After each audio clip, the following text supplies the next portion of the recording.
मेरे से बदतमीजी की एक टॉक शो के अंदर। बदतमीजी करना इनका मतलब आप एक नॉर्मल रूटीन है। तो ये जो लंदन प्लान बनाता रहा ना बाहर बैठ के, उसको आप जो है वो लंदन प्लान नजर आ रहे हैं। ऐसी गल हुई, आपको कुछ समझ आई? इतनी जरूरत नहीं है, इतनी वो औकात नहीं है कि उसके ऊपर बात कर सके। इसीलिए आपका सियासत में वापसी का कोई इम्कान नहीं है। तो जो चूहे अपने गुजार के बिठाए हुए हैं आपके दिलों के अंदर, वो मुराद सईद हो, वो हमाद अजहर हो, ये बाकी चूहों को तो पहले बाहर निकलवा लें। फिर एक तरह बहुत प्रो वुमेन बनते हैं, बहुत प्रो डेमोक्रेटिक बनते हैं, प्रो पॉइजन तो फलाना वो। मैंने आपको बताया ना एक साथ तो ड्रामे थोड़ा दिन नहीं रहे ना, बाजी नहीं रहे उस दिन। और मतलब इसलिए आपको वो डालता नहीं रही हैं। बिलाल साहब कार्टून हैं, कभी वो खत लिखते हैं, कभी उधर धक्के खाते हैं, कभी वो उधर धक्के खाते हैं।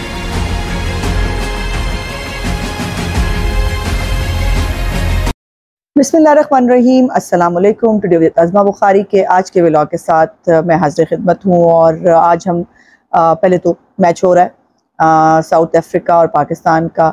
तो मुझे मेरे कमरे से निकाल दिया गया है और चूँकि मेरे कमरे के अंदर जो है वो सब दुनिया बैठकर मैच देख रही है। और मैंने भी आपको बताया कि मैंने तो बहुत दिल टूटा था अफ़गानिस्तान वाले मैच के बाद, और मैंने कहा मैं मैच नहीं देखूँगी। लेकिन हम क्या करें, हम फिर भी दिल है पाकिस्तानी, हमारा वो हाल है। सो हमें मैच देखने फिर बैठना पड़ जाता है। सो फिंगर क्रॉस्ड, और दुआ है कि आज पाकिस्तान जो है बहुत अच्छा खेले, बग़ैर डर के खेले। और पाकिस्तानी कौम को जो है बहुत दिनों से जो एक खुशी जो है और उसकी तलाश है, और जो अफ़गानिस्तान के साथ मैच के बाद जो धचका लगा है उससे हम बाहर आ सकें। अब हमने बातें करनी है दो अदद। एक तो इमरान खान ने जो है वो कौम से ख़ताब किया है। एक तो पता उनको ख़ताब के बगैर उनकी रोटी हज़म नहीं होती। और पहले वो रोज़ अजियत जो है वो हमें दिया करते थे, रोज़ कौम से ख़ताब करते थे। और अब जो है वो जेल में भी सुना है कि उन्होंने जो है वो ख़ताब फरमाते हैं अपने वकला से बैठ के। वो आदत पड़ी हुई है ना, तो वकला को बिठा के वो ख़ताब फरमाते हैं। और फिर जो कसर रह जाती है वो कहते हैं चले जाएँ आप जाके ज़रा कौम को भी मेरा ख़ताब सुना के आएँ। तो वो फिर आके बारी बारी सब हमें ख़ताब सुनाते हैं। तो वो ख़ताब में क्या बातें हैं, दो चार बड़ी इंपॉर्टेंट, वो उसके ऊपर बात करनी है। और फिर अलीमा बाजी की एंट्री हुई है, और अलीमा बाजी जो है उन्होंने कुछ बातें की हैं। उन बातों पे हमारा तो आपको पता ना तज्जिया करना बहुत ज़रूरी है। और एक जो अलीमा बाजी की और ये पूरा प्रोपेगेंडा सेल उनकी एक आपको पता है कि तरीका वारदात है कि उन्होंने झूठी हो या सच्ची हो, पीटीआई के जिस भी बंदे की बात जो है वो निकलेगी वो लेके उसको चल पड़ते हैं। और एंड पे जो है वो एक टॉक शो के अंदर जो नईम पंचोता है, जुमा जुमा 8 दिन का वकील और जुमा जुमा 8 दिन का तरीके फसाद का बंदा, उसने जो है वो मेरे साथ बदतमीजी की एक टॉक शो के अंदर। बदतमीजी करना इनका मतलब आप एक नॉर्मल रूटीन है। पीटीआई का बंदा और बदतमीजी ना करे, ये हो नहीं सकता। और वो शुएब शाहीन जैसा रीजनेबल आदमी जिसको समझते थे वो भी उतना ही बदतमीज हो गया जितने बाकी बदतमीज है। और बदतमीज ना हो तो फिर पीटीआई में रह नहीं सकते ना। तो उसके ऊपर जो है वो बहुत बात हो रही है सोशल मीडिया पे। मैं उसके ऊपर बहुत लंबी चौड़ी बात नहीं करना चाहती, लेकिन एक दो कंसर्न्स मेरे जरूर है इस हवाले से। उस पर आखिरी से हम बात करेंगे। पहले हम बात कर लेते हैं कि इमरान खान का जो है वो जेल से पैगाम जो है उन्होंने कौम के लिए, उनका मेरे पाकिस्तानियों भाई पिछले कुछ दिनों में कानून का मुकम्मल मजाक देखा। आज जो कुछ हो रहा है वो सिर्फ लंदन प्लान का अमल दरामद नहीं है, बल्कि लंदन मुआहिदा है। एक नई गल आई है, लंदन मुआहिदा एक नई बात आई है। और ये वो शख्स कह रहा है जो ताहिरुल कादरी जैसे अपने सियासी कज़न के साथ और चौधरी शुजात साहब के साथ मिलकर मियां नवाज शरीफ साहब की हुकूमत में 2014 में लंदन प्लान बनाकर धरना लेके आया था। और वो फिर चौधरी शुजात साहब ने जिसका भांडा फोड़ भी दिया था। सो ये जो लंदन प्लान बनाता रहा ना बाहर बैठ के, उसको अब जो है वो लंदन प्लान नजर आ रहे हैं अब जब उसको मुकाफाते अमल का सामना है। तो उसने कहा जी लंदन मुआहिदा है जिस पर एक बुज़दिल मुजरिम और बदअनवानी करने वाले मुजरिम ने दस्तखत किए हैं। बुज़दिल मुजरिम, बदअनवानी करने वाले मुजरिम और मुजरिम ने दस्तखत किए हैं। एक ही गल हुई, आपको कुछ समझ आई? अब मुआहिदा तो दो लोगों के बीच में हुआ होगा। एक तो आपने जो अपनी तारीफें बयान की हैं, अब ये जो कहें ना बुज़दिल मुजरिम, वो होता है ना जो डब्बा पहन के अदालत में जाता है, उसको बुज़दिल मुजरिम कहते हैं। और बदअनवानी वाला को मुजरिम वो होता है जो फॉरेन फंडिंग केस में भी पकड़ा जाता है, जो तोशा खाना के लोटे भी चोरी करता हुआ पकड़ा जाता है, हीरे चोरी करता हुआ पकड़ा जाता है। उसकी बीवी जो है वो हीरों के लेन देन कर रही होती है, और जो है वो 190 मिलियन पाउंड और 450 कनाल, वो बदउनवान मुजरिम जो है वो दूसरों को बातें कर रहा है उन केसेस के अंदर जो केसेस मुकम्मल तौर पर सियासी बनाए गए थे। तो एक तो चले मतलब जो ये कह रहे हैं समझ लिया कि शायद ये मियां नवाज शरीफ साहब की बात कर रहे हैं। दूसरा कौन है? वो दूसरा किसके साथ मुआहिदा हुआ है? इतनी जुर्रत नहीं है, इतनी वो जो है औकात नहीं है कि उसके ऊपर बात कर सके, लेकिन दूसरे के ऊपर सिर्फ चोर डाकू, और आज चोर डाकू जो है वो खुद अपने अमाल भुगत रहा है। और आज आपको पता है साइफर केस के अंदर इसकी जमानत जो है वो भी मुस्तरद हो गई है, और उसके अंदर बड़ा कैटेगोरिकली अदालत ने लिखा है कि जो तमाम चीज़ें डॉक्यूमेंटेड हैं इसके साइफर केस के अंदर, और 2-3 बड़ी इंपॉर्टेंट गवाहियाँ साइफर केस में आ रही हैं। एक जो सेक्रेटरी थे उस वक़्त के खारजा के, उन्होंने एक रिटन स्टेटमेंट भी दिया है, और उन्होंने कहा कि बार बार कहा, इनको समझाया, इनको बताया, बाकायदा लिख के दिया कि जो है इसका साइफर का ये इस्तेमाल ना करें। शाह महमूद कुरैशी को भी लिख के दिया, जो अब यकीनन शाह महमूद कुरैशी के खिलाफ ये इस्तेमाल होगा, लेकिन ये बाज नहीं आया। तो वो उसके ऊपर भी जो है वो इनको इनकी आज जमानत जो है वो मुस्तरद कर दी गई है। अच्छा, एक मुजरिम की क्लीन चिट के साथ सियासत में वापसी रियासती इदारों को तबाह करना है, बिल्कुल दुरुस्त है, और इसीलिए आपका सियासत में वापसी का कोई इम्कान नहीं है। हमारे निज़ाम इंसाफ की मुकम्मल तबाही है। अच्छा, जब पनामा में जो है वो साकिब निसार के साथ मिलके MP MNA को भी, मैं याद है ना आपको वो क्लिप में, 4 MP तो MNA तो मैं वैसे ही फड़का दूंगा, और लोगों को नाहल भी कर रहे थे। एक ब्लैक स्लॉट डिक्शनरी से एसिड की डेफिनेशन भी लेके आ रहे थे। 3 दफा के इलेक्टेड प्राइम मिनिस्टर को जो है उसके ऊपर मॉनिटरिंग जज लगा के हीरे चुन के जो है वो कर रहे थे। वो तो बहुत इंसाफ का बोलबाला हो रहा था, और इस इंसाफ का बोलबाला जब अब ठीक हो रहा है तो इनको तकलीफ हो रही है। अच्छा जी, कौम याद रखे, कौम को बड़ा कुछ याद है इमरान खान साहब। मेरे खिलाफ तमाम मुकदमात मुकम्मल तौर पर बोगस और सियासी हैं। इसमें हंसने के अलावा और क्या कहा जा सकता है। मुझे इंतखाबात में या इसके बाद भी तवील अरसे तक जेल में रखने का मंसूरा है, पता नहीं क्या लिखा है। तो जाहिर है जो आपके करतूत हैं, उसके बाद आपको पता है 14 साल तो साइफर की सजा है। उसके बाद जो अलकादर ट्रस्ट और 190 मिलियन पाउंड है, उसमें भी मेरा नहीं ख्याल कि 10-10, 12-12 साल से कट की सजा मिलने वाली है। और सबसे ऊपर जो 9 मई का है, उसमें मिलिट्री कोर्ट में अगर आप चले गए तो तब भी हालात ख़राब हैं, और अगर एंटी टेररिस्ट कोर्ट में गए तो तब भी बहुत सख्त सजा है। तो मतलब ये तो फिर लिखा हुआ दीवार के ऊपर जो आपको भी पढ़ा जा रहा है। मेरी कौम में बढ़ती हुई सियासी बेदारी और बंद कमरे की साजिशों के खिलाफ बढ़ती हुई मुजाहमत इन्हें खौफजदा करती है। केड़ी मुजाहमत? जो आपको 4 बंदे अडियाला के बाहर नहीं कभी नजर आए, ना कोई अटक जेल के बाहर आता था। आपने बार बार बिलक बिलक के कहा बाहर निकले। वो शेर अफजल मरवत ने कल परसों कहा, इमरान खान ने कहा गोलियां भी चल जाएं तो बाहर निकले। तो जो चूहे अपने घुसा के बिठाए हुए हैं आपने एक बिलों के अंदर, वो मुराद सईद हो, वो हमाद अजहर हो, ये बाकी इन चूहों को तो पहले बाहर निकलवा लें। इन्हें तो कहें कि बाहर निकले और बाहर निकल कर जो है मुजामत करें। आप भी अब साइकिल पे ही मुजामत करेंगे जो अडियाला में आपको प्रोवाइड कर दी गई है।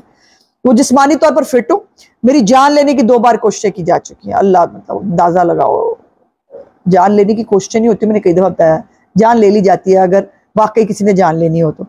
मैं अपना मुल्क छोड़ने पर बिल्कुल राजी नहीं होऊंगा। आपको मुल्क से जाने किसी ने नहीं देना। इमरान खान साहब, ये निकला है इस पुल से, ये लोगों को बेवकूफ ना बनाए। जो आपके अमाल नामा है ना, चलो बाकियों को तो शायद कभी ये ऑप्शन दी गई थी कि जी आप बाहर जा सकते हैं, आपको तो वो ऑप्शन भी नहीं मिलनी। आपने जो किया है उसको निशान इबरत बनाने का प्रोग्राम है, और ये आपको देखें, आप देखेंगे। अच्छा जी, यकीनन खतरा है, मैं जेल में हूँ, वो इन्वर्टेड कॉमास में वो, ठीक है। मेरी जान लेने की और कोशिश करेंगे। ऐसी कोशिश स्लो पॉइजन के जरिए हो सकती है, वही स्लो पॉइजन जो आपने मियां नवाज शरीफ साहब को दिया था, उसकी बात हो रही है ना। आपको पता है कि ऐसे कैसे होता है, लेकिन हम तो खैर अभी हुकूमत में भी नहीं है और हमारा कोई प्रोग्राम नहीं है। हम चाहते हैं कि आप अजियत जो है, आपके लिए काफ़ी अजियत है कि आप मियां नवाज शरीफ साहब को चौथी दफा वज़ीर आज़म बनता देखें, और आप इसको जो है, आप सुना, आप TV भी देख रहे हैं, आप खबरें भी पढ़ रहे हैं, आपको अखबार भी मिलता है, तो अच्छा है। वो सुर्खी भी आप देखेंगे कि इलेक्शन में आपको बुरी तरह शिकस्त हुई और मियां नवाज शरीफ साहब चौथी दफा वज़ीर आज़म बन गए। सो ये फजूल किस्म की वो स्लो पॉइजन तो फलाना, वो मैंने आपको बताया ना एकता कपूर के ड्रामे, वो जिसके अंदर वो पता नहीं ऐसे हवाओं में से भी उड़ के कोई निकल आता है और फूलों के अंदर से भी कोई निकल आता है। तो इस किस्म की वो, मतलब, या इमरान सीरीज को पुराने बचपन में पढ़ते रहे हैं, वो एक इमरान सीरीज हुआ करती थी जिसमें कत्ल की ऐसी साजिशें जो हैं वो लिखी जाती थी। तो इमरान खान साहब अभी उसी के जेर असर हैं। अब आ जाते हैं हमारी अलीमा बाजी की बातों के ऊपर। अलीमा बाजी जो है, उन्होंने कहा है कि कोई अदालत नहीं है, ठीक है जी, जो उनको इंसाफ दे सके। अब अदालत आपको इंसाफ कैसे दे? अलीमा बाजी, आपको देखिए ना, आपको भले वक्तों में इंसाफ मिल गया था। सिलाई मशीनों के ऊपर आपको चंद लाख रुपए जो है वो जमा करा के, टैक्स जो भी आपने पूरा नहीं कराया था, उसके ऊपर आपकी अरबों रुपए की प्रॉपर्टी जो आप कह रही थी आपने सिलाई मशीनों से बनाई है, ना कोई इन्वेस्टिगेशन हुई, ना किसी ने पता किया, और आपको क्लीन चिट दे दी गई। थोड़ा दिन नहीं रहे ना बाजी, नहीं रहे और दिन हूं, मतलब इसलिए आपको वो अदालत नहीं रही, बदियाल साहब का टूर गए हैं, सास कोर्ट अब नहीं रही, इसलिए आपको मसाइल हो रहे हैं।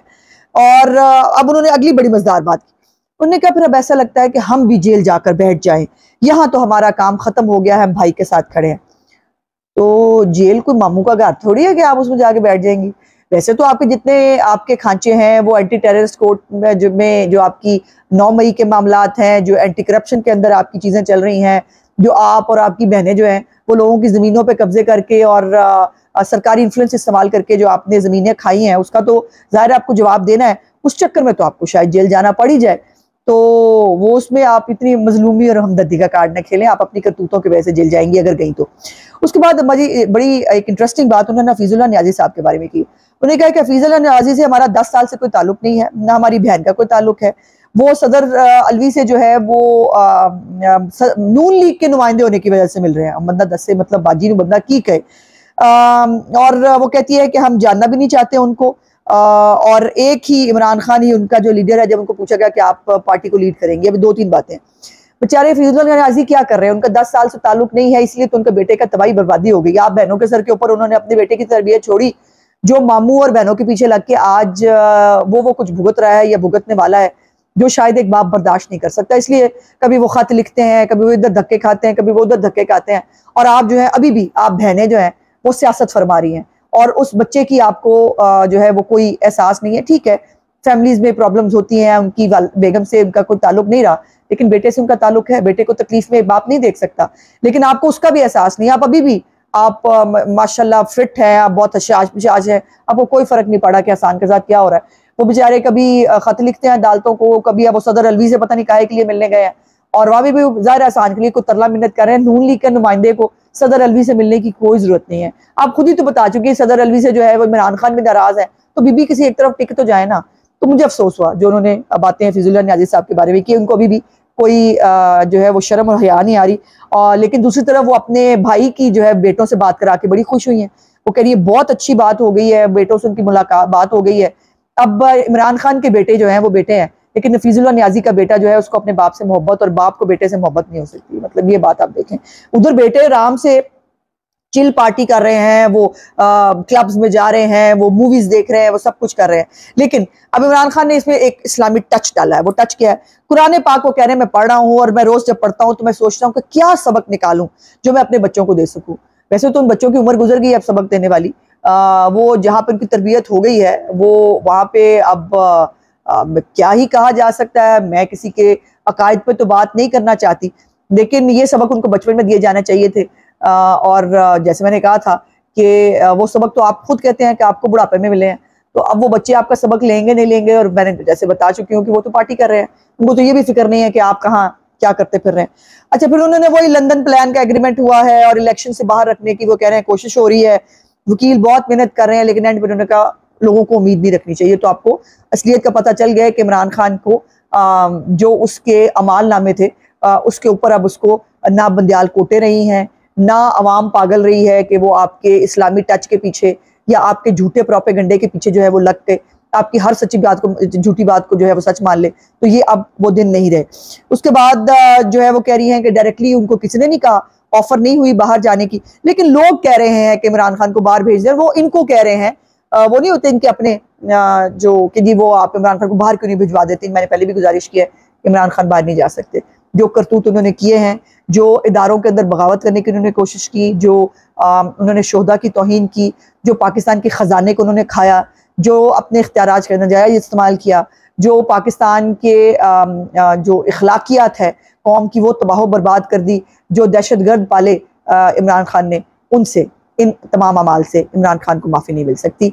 बाकी माफ़ियाँ तो जो है वो शायद मिल जाएँ या ना मिले, मुझे नहीं मालूम, लेकिन जो कानूनी मामलात हैं उनके अंदर अदालतों को, कानून को अपना रास्ता देखना होगा। हाँ, वो एंड पे याद आ गया, वो नईम पंचोता जो है वो पूरे प्रोग्राम के दौरान मेरे साथ बदतमीजी कर रहा था। मंसूर हमारा एंकर था उस प्रोग्राम में, और मैं बार बार कई दफ़ा मंसूर को मैंने कहा भी, मंसूर जो है वो बहुत एक नीम दिल से मुझे लगता है कि वो इंटरवीन कर रहा था। और एंड पे जब उसने मुझे गाली दी तो मंसूर ने बिल्कुल ना बॉदर किया, ना उसको फ़र्क पड़ा। मुझे अपने लिए स्टैंड लेना आता है, मैं अपने लिए स्टैंड ले सकती हूँ, और मुझे इनकी बुली ये करना ये मैं बहुत अरसे से बर्दाश्त कर रही हूँ, मेरे लिए नई चीज़ नहीं है।